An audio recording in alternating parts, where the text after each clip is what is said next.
So I've gone to Socrative.com, and this is the two places where one, students can log in and put the room number or name of the room when you specifically give that to them, or for you personally, you need to log in. So I'm going to go ahead and hit teacher login, and if you don't have an account yet, you're going to obviously click this where it says get account, and you're going to fill out all that information. I'm going to cancel that because I already have an account, and I'm going to hit sign in. So once I'm in here, I have a couple of different options to do, but I want you to do one thing before you go any farther. In the top right hand corner, after you've created your account, you're going to go here and you're going to hit your profile, and just to make sure everything is all right there, you're fine. Demographics is okay here, you're fine. And then you have your account, which is fine as well, and you can upgrade to the Socrative Pro if you'd like to.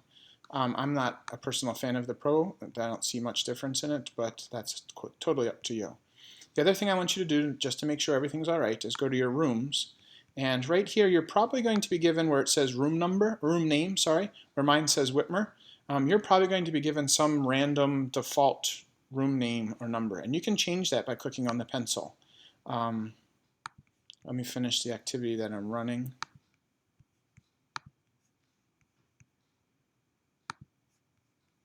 Okay, if I go back to rooms now, let's see. I finished it. Finish to launch. Okay. So now if I go to rooms, my pencil is highlighted, and I can change this. What I suggest you doing is changing it to your last name. If your last name's too hard, shorten your last name, do something so that it's easy for the students to be able to type that room name in. Kindergarten all the way through 12th grade has used Socrative before because their teachers have made their room very, very simple. I have a kindergarten friend who teaches in room 2 something, so he calls it room 203 or whatever the room is. So that all the students have to type in his room and then the 3-digit number that goes with it. Once you're done that, you can go ahead and you can click save. For me, I'm going to hit cancel just because I don't need to do it. To add a room, you can have multiple rooms. That's if you have the Socrative Pro. So that's not an option for the free version. Now, I'm going to go over to this next room over here, which is quizzes. And this is where I can create a quiz. So when I go ahead and I can create a quiz, I'm going to name the quiz, and I'm going to call this Test Me. I have 3 options. I can make it multiple choice, I can make it true, false, I can make it short answer. So I'm going to start off with a multiple choice question, and I'm going to say, what did you do over the summer? Okay, so there's my question. I can add multiple answers here. I can also add a picture by clicking this button here, and I'm going to say, went to the beach, went out of the country, headed to grandparents, nothing. And then maybe I want to add a picture of something here, so it's going to access my photos. And let me click on my photos. See if I can get what my wife did.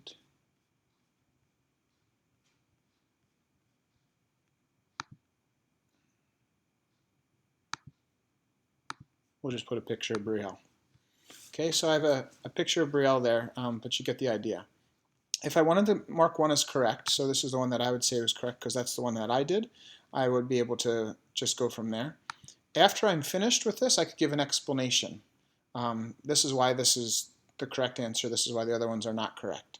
So thinking about what you would do in if you were to answer a quiz, paper, pencil type quiz.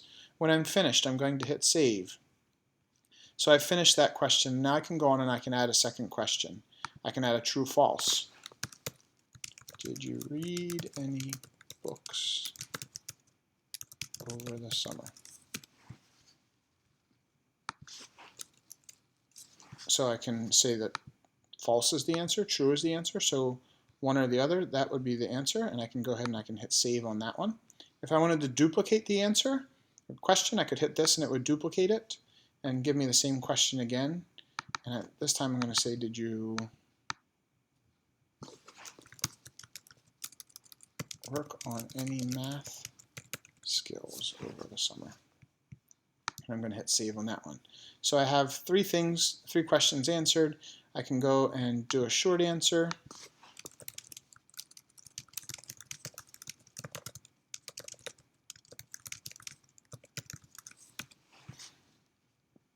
And there is no right or wrong answer, so I'm going to go ahead and I'm going to leave that one go. And so there I have a 4-question quiz, and you understand the idea. Now, let me come back up here. This Socrative quiz name here, or number, is great because this is what you can do, and you can share this with other teachers. So SOC 230866346. So if you choose to create a Socrative quiz, you're going to go ahead and you're going to do that. So now I'm ready to launch a quiz. So if I go ahead and I launch and I go to quiz, I named it Test Me. It gives me a couple of options here. I can give student immediate feedback. Student can work on their own pace at their own time, or I can control it.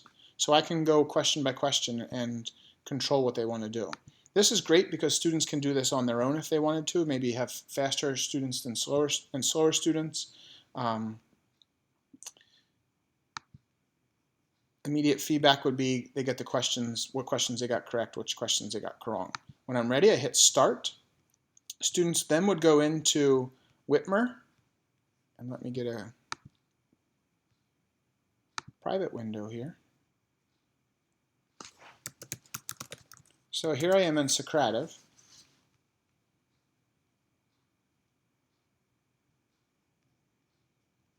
And I'm going to do student login. And remember my room name is Whitmer. So I can go ahead and I can hit Whitmer. Enter my name, Whitmer, Eric. Done. And now I can go ahead, what did I do over the summer, and I can answer the questions. If I did this on a laptop, it's going to look like this.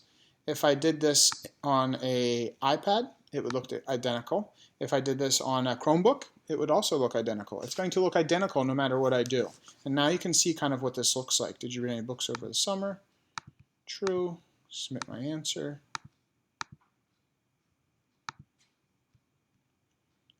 Nope, didn't do anything there. So it's saying best thing, travel to South Carolina with my family and in-laws. And I can hit submit. Okay, so I'm finished. Let me go back.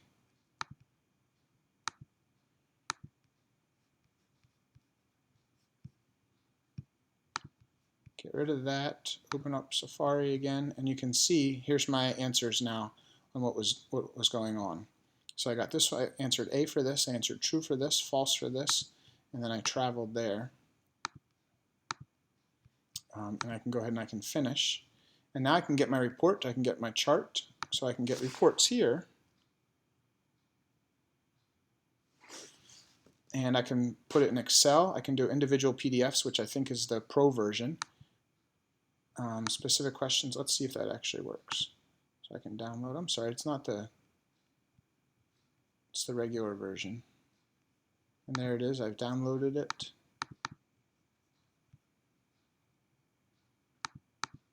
And this is what it looks like. Here's mine, and here's my answers to my quiz. So you can pull out and you can look at specific students. Maybe you're struggling or you're looking for a student that really is excelling and see what they have, correct and incorrect. And so there I have a quiz. I can do the same thing with a space race. I could do first day survey. I could do anything that I wanted to. Number of teams. So this is more of a teamwork. And then we can choose this. I can go ahead and hit start, and it's going to look very, very similar. I have 5 teams. They can go ahead and they can do that if they wanted to.